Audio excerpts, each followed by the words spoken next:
بسم اللہ الرحمن الرحیم۔ شروع اللہ کے پاک نام سے جو بہت مہربان اور نہایت رحم کرنے والا ہے۔ مورخین ظہور اسلام سے پہلے عربوں کے زمانے کو دور جاہلیت کا نام دیتے ہیں، لیکن موجودہ زمانے کے عرب ممالک دنیا کے امیر اور طاقتور ملکوں میں شمار ہوتے ہیں۔ ان کے پاس تیل کی دولت ہے۔ دنیا عرب ملکوں سے خوشگوار اور دوستانہ تعلقات کی خواہش مند ہے۔ حضرت محمد صلی اللہ علیہ وآلہ وسلم کی ولادت کے وقت جزیرۃ العرب کا زیادہ تر علاقہ صحراؤں پر مشتمل تھا، جہاں ریت کے بگولے اڑتے تھے۔ البتہ جنوبی عرب کے علاقے مونسون بارشوں کی وجہ سے زرخیز تھے۔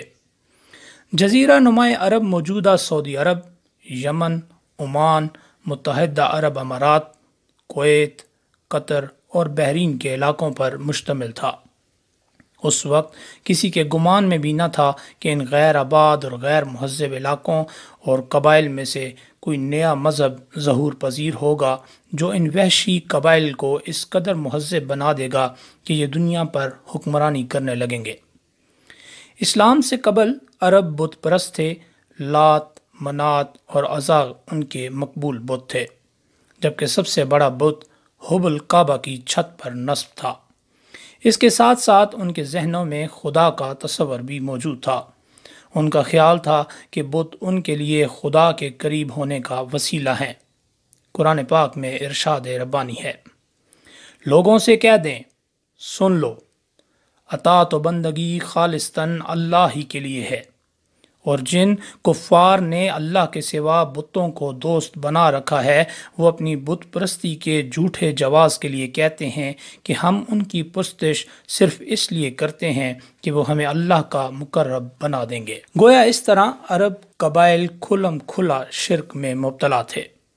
وہ سورج، چاند، ستاروں، پتھروں اور آگ کی پرستش بھی کرتے تھے۔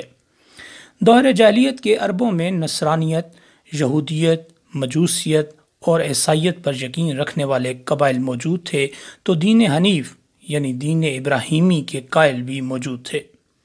البتہ انہیں یہ علم نہ تھا کہ دین ابراہیمی کیا تھا اور اس کے مطابق خدا کی عبادت کس طریقے سے کی جاتی تھی۔ الہامی کتب محفوظ نہیں تھیں اور ان میں اس قدر تحریف کی جا چکی تھی کہ اصل اور نقل میں امتیاز ناممکن تھا۔ ہر دین کی بنیاد صلاۃ اور زکوٰۃ کے نظام پر رکھی گئی تھی، لیکن اس کے متعلق معلومات بہت کم تھیں۔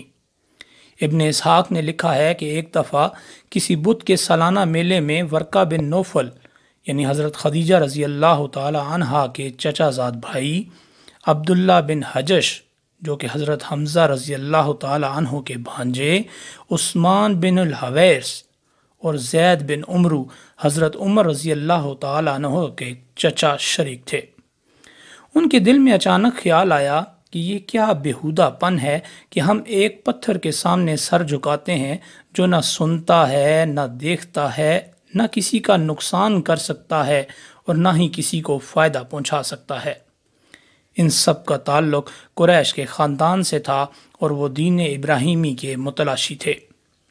عرب کے باشندے خانہ کعبہ کا احترام کرتے تھے، احرام باندھتے، کعبہ کا طواف کرتے اور قربانی دیتے تھے، لیکن ان میں موت کے بعد حیات کا تصور نہیں تھا۔ عرب زیادہ تر تجارت پیشہ تھے۔ ان کے تجارتی قافلے دوسرے ملکوں میں بھی جاتے تھے۔ جزیرۃ العرب ایک معروف تجارتی روٹ تھا۔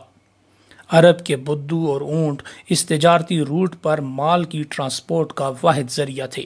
سینکڑوں اونٹوں پر مشتمل تجارتی قافلے روانہ ہوتے تھے، جن کی حفاظت کے لیے مسلح افراد ہمراہ تھے۔ مکہ میں سالانہ تجارتی میلے بھی لگتے تھے۔ صنعت اور زراعت بہت کم تھی۔ بھیڑ بکریاں چرانا معمول کا کام تھا۔ عرب خانہ بدوش طرز زندگی کے عادی تھے۔ جہاں سبزہ اور پانی ہونا وہیں ڈیرے ڈال دیتے تھے۔ سیاسی اور سماجی حالت دگرگوں تھی۔ معاشرہ زوال پذیر تھا۔ اضطراب اور انتشار کی کیفیت نمایاں تھی۔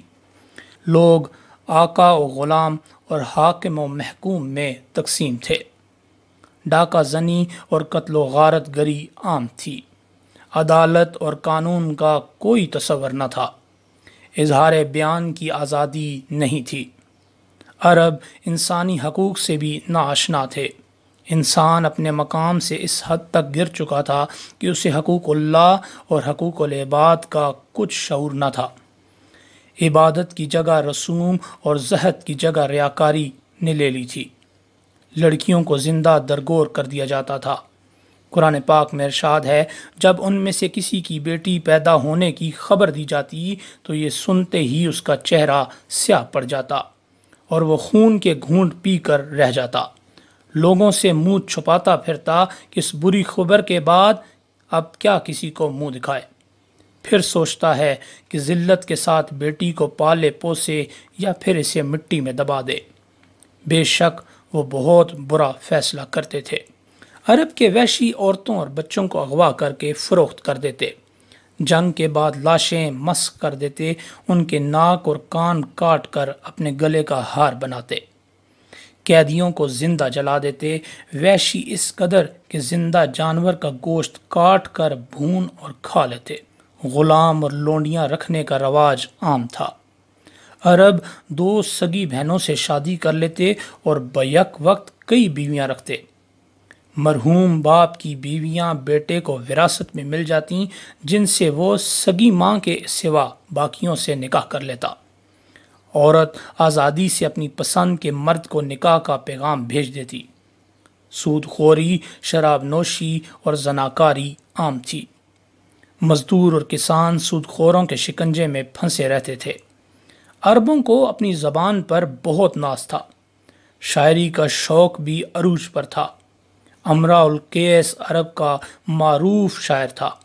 عرب شاعر اپنی معشوق کی تعریف کھل کر کرتے اور غیر اخلاقی حرکتیں تفصیل سے بیان کرتے۔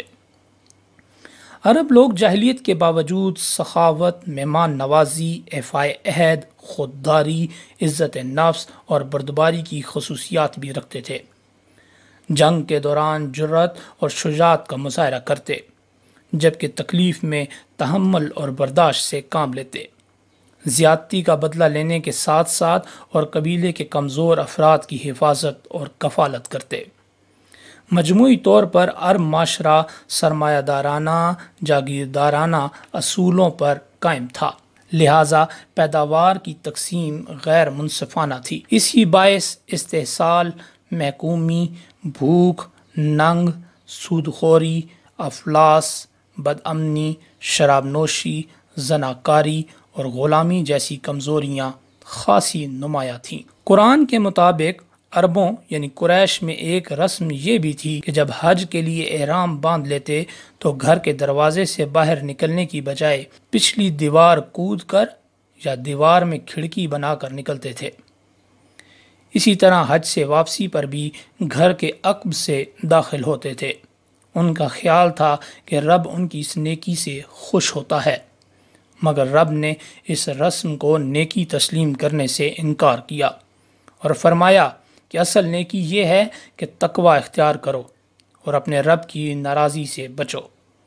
ارشاد ربانی ہے، تم اپنے گھروں میں دروازے سے ہی آیا کرو، البتہ اللہ سے ڈرتے رہو تو ممکن ہے کہ تمہیں فلاح نصیب ہو جائے۔ عرب میں کوئی مرکزی نظام تھا نہ عدالتی نظام، غیر ممالک سے بھی تعلقات نہیں تھے، ظالم کو ظلم سے روکنے اور مظلوم کو مصائب سے بچانے کا کوئی بھی بندوبست نہ تھا۔ جس کی لاٹھی اس کی بھینس کا قانون رائج تھا۔